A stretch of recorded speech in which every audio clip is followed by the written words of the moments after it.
Magetha ma arĩmi a kaunti ya Kiambu rĩu maya gũkorwo na thoko nene makĩria wona ngirimiti ĩrĩa ĩkĩranĩirwo nĩ thirikari ya Kiambu na ũtongoria wa taũni ya Yiwu kuma bũrũri-inĩ wa China yarĩkia gũkinyanĩra. Akĩaria hĩndĩ ya gwĩkĩranĩra ngirimiti ĩno, gavana wa Kiambu Kimani wa Matangi augĩte ĩrongoreirie waki wa kĩganda gĩa kwagĩrithia magetha makĩria ma arĩmi ta makorobia gatagatĩ-inĩ ka magetha mangĩ nĩguo mahote gũkinyĩra thoko cia China. When we were setting up that center was to attract investors whom we can work together and prepare the agricultural produce for export. So I think that's one of the areas that we say we are ready.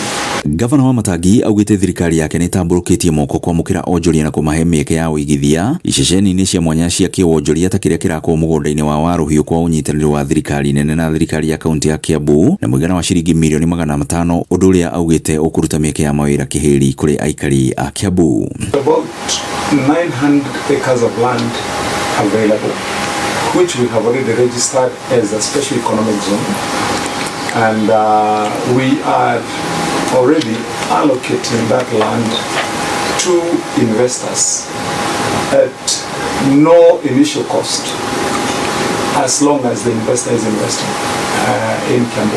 Mangĩ marĩa mekĩranĩirwo ngirimiti-inĩ ĩno nĩ ta kũgacĩrithia ũgendi, ũndũire, ũkui na ũkinyanĩria, ũtongoria wa Yiwu City thĩinĩ wa province ya Zhejiang ũkiuga nĩ wĩharĩirie kũiyũkia mĩeke ĩno.